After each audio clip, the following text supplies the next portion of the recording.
Այժմ տեսակապով կզրուցեմ ԱՄՆ Լիհայի համալսարանի պրոֆեսոր քաղաքագետ Արման Գրիգորյանի հետ։ Պարոն Գրիգորյան, շնորհակալություն, որ ժամանակ գտաք զրուցելու համար։ Բարի երեկո։ Բարի երեկո, շնորհակալ եմ հրավերի համար։ Ձեր կարծիքով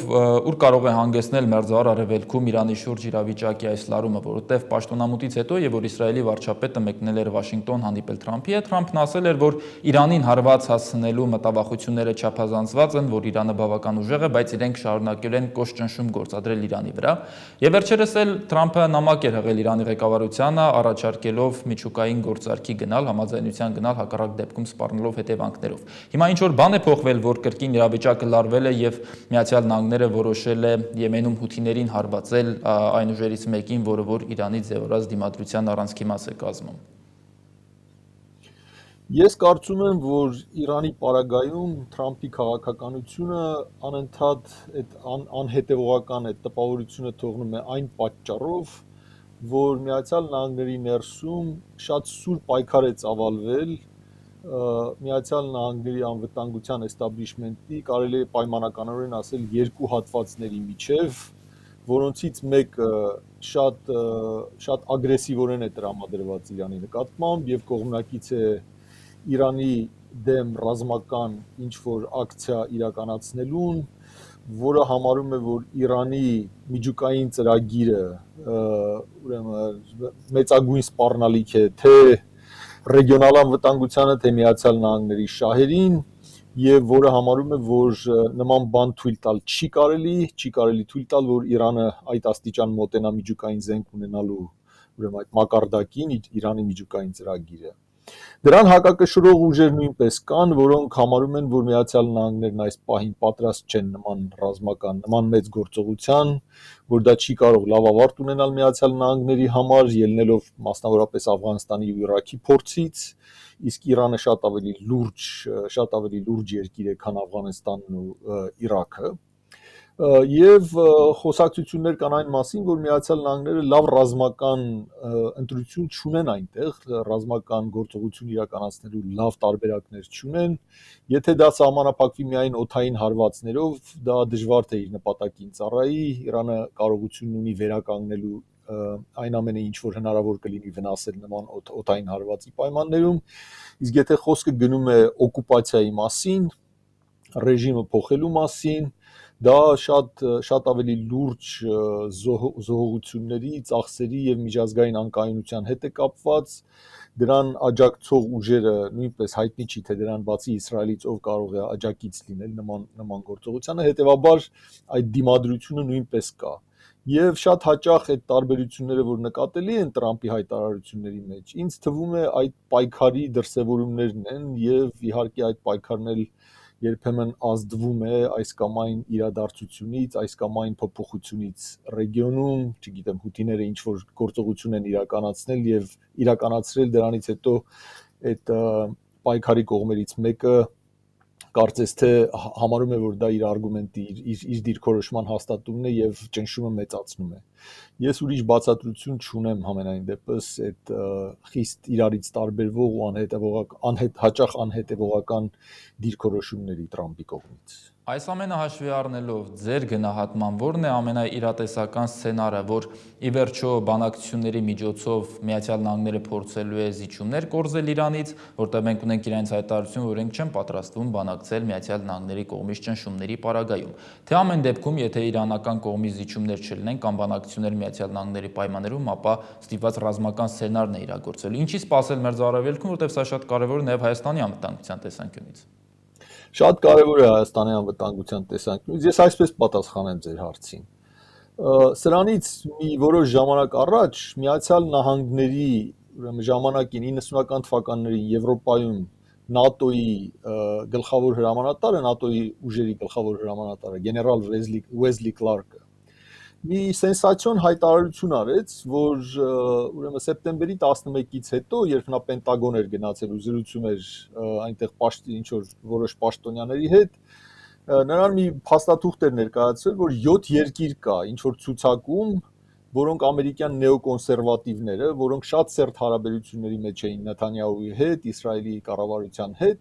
7 երկրի ցուցակ ունեն, որոնց պետք է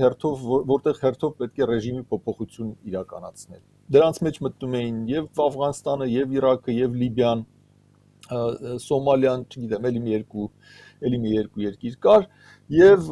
ըստ որոշ տեղեկությունների դրանցից մնացել է միայն մեկը, որի դեմ Միացյալ Նահանգները դեռ ռազմական գործողություն չի իրականացրել, եւ այդ մնացած երկիրը Իրանն է։ Դա մեկ։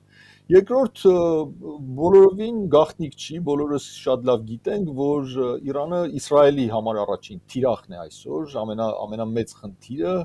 նույն Իրանի միջուկային ծրագիրը եւ հնարավորությունը կամ հավանականությունը, որ Իրանը միջուկային տերություն կարող է դառնալ, ոչ միայն Միացյալ Նահանգների կողմից է դիտարկվում կամ որոշ շրջանակների կողմից որպես անընդունելի սպառնալիք, Իսրայելի դեպքում դա դիտարկվում է որպես էգզիստենցիալ սպառնալիք, որպես մի բան, որը կարող է սպառնալ Իսրայելի պետության գոյության իսկ։ Եվ նրանք ամեն կերպ փորձում են դա թույլ չտալ, նրանք պատրաստ են ամեն ինչի, որևէ գին վճարելու, եւ սրա հետ զուգահեռ պետք է նաեւ հիշենք, թե ինչ աստիճանի մեծ ազդեցություն ունի Իսրայելը Միացյալ Նահանգներում, եւ եթե նույնիսկ Տրամպը շատ ու շատ այլ հարցերում կարողանում է որոշակի ինքնուրույնություն դրսևորել, որոշակի դիմադրություն ցույց տալ այդ ամերիկյան deep state-ի շատ երկար ժամանակ գոյություն ունեցած այդ ստանդարտներին, նրանց նախապատվություններին, այս հարցում Տրամպի գործը մի քիչ ավելի դժվար է։ Այդ ուժերի ազդեցությունը Տրամպի վրա եւ նրանց կարողությունը Տրամպին ինչ որ Տրամպի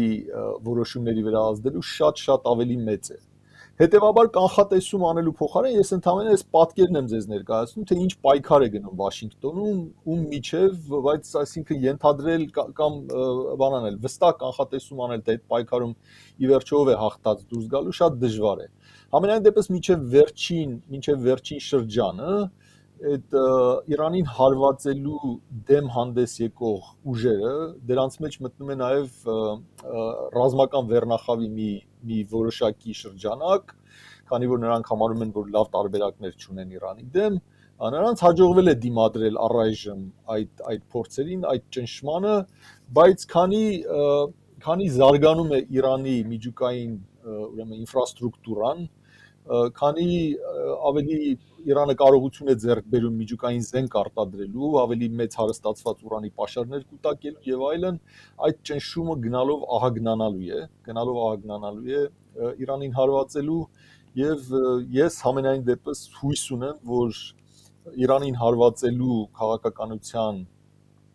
հակառակորդները այդ պայքարում հաղթած դուրս կգան, բայց դա երաշխավորել հնարավոր չի։ Պարոն Գրիգորյան, եւ մեկ հարց էլ, ուշագրավ է Ադրբեջանի գործոնը այս գործընթացում։ Մի քանի օր առաջ, երբ Թրամփի բանագնացը Մոսկվայում էր, հանդիպում ունեցավ ուկրաինական հարցում Ռուսաստանի ղեկավարի հետ, դրանից հետո մեկնեց Բաքու եւ ըստ իսրայելական Jerusalem Post-ի տեղեկությունների, այնտեղ Միացյալ Նահանգների, Ադրբեջանի եւ Իսրայելի ներկայացուցիչների միջև շփումներ են եղել։ Արդյոք Ադրբեջանի դերակատարումը կարող է աճել Իրանի հանդեպ հնարավոր գործողությունների կտրվածքով եւ սա ինչ կարող է նշանակել Հայաստանի համար, որտեղ այժմ էլ իրավիճակը հենց Հայաստանի շուրջը գնալով ավելի լարվում, վառվկայությունը վերջին օրերին Ադրբեջանի կողմից քարոզչությունը, տեղեկատվական առնվազն հող նախապատրաստելը հնարավոր հարձակման համար եւ այլն։ Իհարկե կարող է, դա անմիջական առնչություն ունի Հայաստանի շահերի հետ, ռեգիոնալ անվտանգության խնդիրների հետ, եւ դուք ճիշտ եք նկատել, այդ հոդվածը, որ հիշատակեցիք, շատ կարևոր հոդված էր եւ այնտեղ փաստորեն գրված էր, որ այդ հանդիպման քաջալերողները համենայն դեպս, եթե ոչ նախաձեռնողները, Նետանյահուն է եղել, ինչպես նաեւ ինչ որ նամակով դիմել են այդ Իսրայելի կրոնական առաջնորդների ինչ որ խումբ, այդ chief rabbis, այսպես ասած, որոնք նույնպես քաջալերել են այդ այցելությունը եւ որոնք շատ հետաքրքրված են այդ երակողմ սերտ ինչ որ եթե ոչ դաշինք, ապա նման մի բան ստեղծելու Միացյալ Նահանգների, Իսրայելի եւ Ադրբեջանի միջև, նաեւ խոսք էր գնում այն մասին, որ այդ Abraham Accords կոչվածը պետք է բանանել, պետք է տարածել նաեւ Ադրբեջանի վրա, որի թիվս այլ երկրների ռեգիոնում, այլ մահմեդական երկրների ռեգիոնում, որոնք Իսրայելի հետ լրիվ նորմալացնում են հարաբերությունները, չնայած Ադրբեջանը մինչև հիմա բան չի արել, այսինքն Ադրբեջանը նորմալ հարաբերություններ ունի Իսրայելի հետ, բայց ամենայն դեպս այդ հոդվածում խոսք էր գնում նաև Ադրբեջանին այդ Abraham Accords կոչվածի կոնտեքստի մեջ ներառելու մասին։ Սա շատ այսինքն մենք շատ բաներ չունենք, շատ հստակ տեղեկություններ, շատ բաց ինֆորմացիա չի տրվել այդ հանդիպման օրակարգի մասին, թե ինչ է խոսվել եւ այլն, բայց այդ Jerusalem Post-ի հոդվածը բավականին հետաքրքիր էր եւ կարծես թե հիմնական նպատակը այդ կոնտեքստն էր։ Մի այլ խնդիր կա այստեղ, թե ինչպես կարող են Իրանի վրա ճնշումը մեծացնել Ադրբեջանի միջոցով, այստեղ միայն Ադրբեջանի հարցը չի, գիտենք, որ Ադրբեջանը շատ բարդ հարաբերություններ ունի Իրանի հետ, բայց Իսրայելը գոնե եւ ամերիկյան հետախուզությունը շատ երկար ժամանակ հետաքրքրված են եղել տարբեր օպոզիցիոն, ուրեմն ուժերին քաջալերելու ու աջակցելու այդ խնդրով, այդ Մոջահեդինի խալկ կոչված օրինակ, որը աջակցություն է ստացել երկար ժամանակ Միացյալ Նահանգներից, որը ժամանակին տերորիստական կազմակերպություն էին համարում, բայց հետո սկսեցին դրանց աջակցել, որովհետև դա իսլամական հեղափոխության դեմ օպոզիցիոն դիրքորոշում, ընդդիմադիր դիրքորոշում ունեցող կազմակերպություն են։ Մենք նաև շատ լավ գիտենք, որ անընդհատ արծարծվում է այդ հարցը, Իրանի ադրբեջանցիների հարցը, փորձեր այնտեղ ինչ որ ադրբեջանական սեպարատիզմ հրահրելու եւ այլն, եւ այդ կոնտեքստում նույնպես, այսինքն բնականաբար Ադրբեջանի հետ որոշակի խոսակցություններ կարող են ունենալ։ Հիմա ես չգիտեմ, գուցե դա շատ հեռուն գնացող ինչ որ բան է, գուցե դա թվում է ոչ իրատեսական եւ ոչ լուրջ, բայց գոնե մյուս հարցերում Իրանի ու ներողություն, Ադրբեջանի ու Իսրայելի համագործակցությունը արդեն շատ երկար պատմություն ունի, շատ սերտ հարաբերություններ են դրանք եւ ելնելով նաեւ Իսրայելի մեծ ազդեցությունից Միացյալ Նահանգներում հիմա այդ աշխատանքն է տարվում նաեւ այդ երրակող ֆորմատի դա վերածելու, ինչը, ինչ ասեմ, բավականին անցանկալի է Հայաստանի համար, հատկապես եթե դա ուղղված է ոչ թե ռեգիոնալ կայունություն հաստատելու, այլ Իրանի վրա հավելյալ ճնշում գործադրելու կամ Իրանին հարված ինչ որ նախապատրաստելու առումով, դա բնականաբար Հայաստանի շահերից չի բխում։ Շնորհակալություն, պարոն Գրիգորյան, որ ժամանակ գտաք։ Ես էլ եմ շնորհակալ։